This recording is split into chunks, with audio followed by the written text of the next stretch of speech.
Salabim, sirkuit Formula E akan jadi, kata mereka begitu. Kita tunggu saja. Anies ini aneh bin ajaib, dia membayar komitmen fee totalnya 560 miliar kepada manajemen Formula E sebelum ada perda. Setelah dibayarkan selesai, kemudian dibuatlah perda tentang Formula E. Sekarang dia mengotot bahwa, oh, saya melakukan ini berdasarkan perda. Gubernur ini kan pelaksana perda. Pret.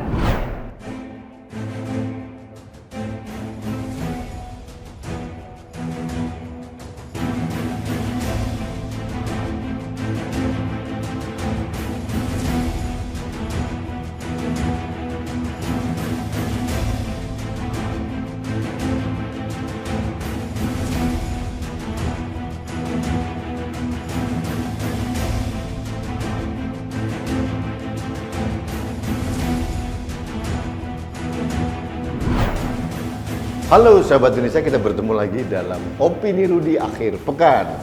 Sahabat Indonesia, beberapa hari yang lalu saya membaca hasil riset atau survei dari salah satu lembaga riset tentang kepuasan warga Jakarta terhadap kepemimpinan Gubernur DKI Anies Baswedan.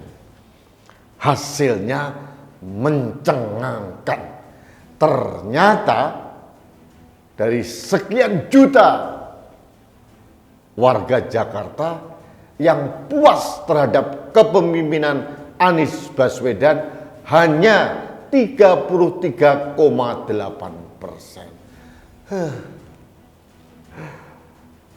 Yang tidak puas mencapai 60,3%.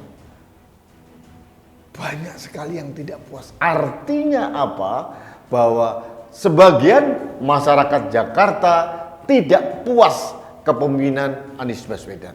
Ini pesan kuat yang perlu dimengerti oleh warga Jakarta. Di penghujung kepemimpinan Anies Baswedan, Anies harus mawas diri, tahu diri bahwa dia gagal memimpin Jakarta. Bandingkan dengan Gubernur Basuki Cahayapurnama pada tahun 2017 menjelang Pilgub waktu itu, kepuasan warga Jakarta terhadap kepemimpinan Ahok mencapai 70 lebih persen. Bandingkan dengan Anies, kepuasannya hanya 33,8%. Saya juga bingung ini, artinya kalau kita menilai angka ini, pendukung Anies atau orang Jakarta yang mendukung Anies atau yang memilih Anies waktu Pilgub tahun 2017 adalah 58%. Artinya dari pendukungnya saja ada penurunan dari 58% ke 33,8%. Pendukungnya saja nggak puas, apalagi bukan pendukungnya. Jadi memang ini membuktikan secara nyata bahwa Anies Baswedan memang tidak layak menjadi gubernur Jakarta. Dan yang membuat saya heran, Anies Baswedan berusaha mematikan semua karya gubernur-gubernur terdahulu, seperti Petra yang dibangun di zaman Basuki Cahayapurnama di seluruh wilayah di Jakarta sekarang terbengkalai. Termasuk Petra yang sangat fenomenal dan ikonik, Petra Kalijodo.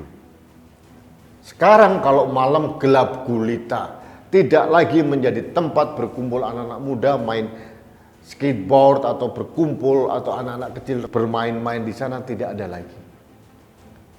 Dan yang membuat saya heran, Anies menggeber pembangunan di akhir-akhir masa jabatannya. Coba lihat, Jakarta International Stadium digeber, gedungnya sudah jadi, tapi lingkungannya dipaksakan. Jadi menurut saya memang penuh pencitraan. Ada beberapa tempat untuk fasilitas olahraga, itu juga dipaksakan di akhir-akhir kepemimpinannya.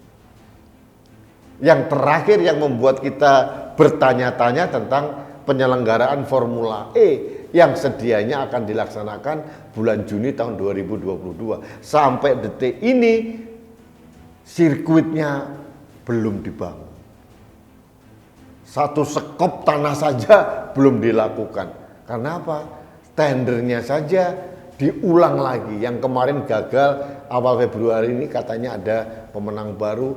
Mereka mempunyai target 3 bulan. Simsalabim, sirkuit Formula E akan jadi, kata mereka begitu. Kita tunggu saja. Ya, jadi saya bingung uang rakyat Jakarta dihambur-hamburkan saja.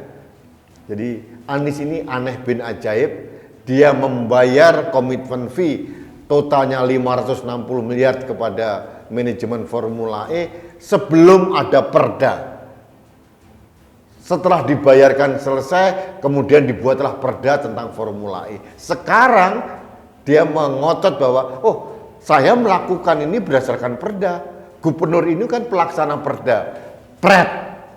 Ini kong kali kong Anies Baswedan. Dan geberan pembangunan di akhir jabatan Anies Baswedan ini ternyata tidak memuaskan masyarakat Jakarta.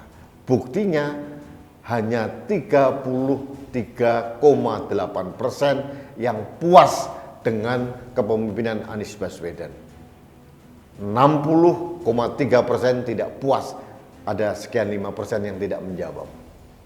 Artinya yang tidak puas lebih dari separuh penduduk Jakarta. Coba bayangkan. Jadi ini kan membuktikan dengan terang benderang bagaimana kualitas seorang Anies Baswedan.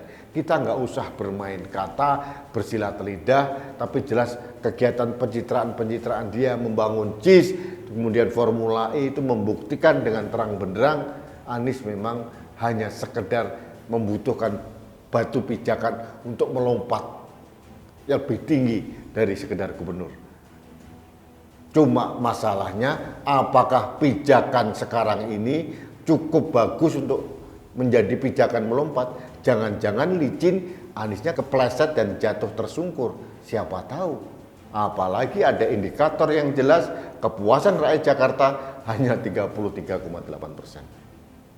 Nah, sahabat Indonesia, ini tidak bisa dilepaskan dengan konstelasi politik menjelang tahun 2024. Kita tahu Anies sangat berambisi untuk melompat lebih tinggi lagi. Pertanyaannya apakah dia punya bekal atau modal dukungan untuk melompat, atau jangan-jangan dia berusaha melompat akhirnya nyungsep. Saya tidak tahu. Tapi yang jelas masyarakat Jakarta tidak puas dengan kepemimpinan Anies Baswedan. Itu pesan kuatnya, dan yang paling penting Anies sudah membuktikan dengan terang benderang bahwa dia gagal menjadi pemimpin di Jakarta. Itu saja. Baik, sahabat Indonesia, demikian opini ringan saya mengamplifikasi hasil survei, hasil riset tentang kepuasan masyarakat Jakarta terhadap kepemimpinan Anies Baswedan. Mudah-mudahan ini menjadi informasi, menjadi wacana, dan menjadi bahan pertimbangan kita untuk masuk menentukan pemimpin nasional kita tahun 2024 nanti. Siapa dan seperti apa. Jangan sampai kita salah pilih. Itu saja pesan saya. Terima kasih. Saya tetap mengharapkan Anda untuk selalu taat protokol kesehatan. Salah satunya dengan tetap menggunakan masker. Karena masker saya melindungi Anda, masker Anda melindungi saya, masker kita melindungi Indonesia. Salam satu Indonesia, salam budaya Nusantara, salam toleransi, salam sehat untuk Indonesia. Saya Rudi SKP.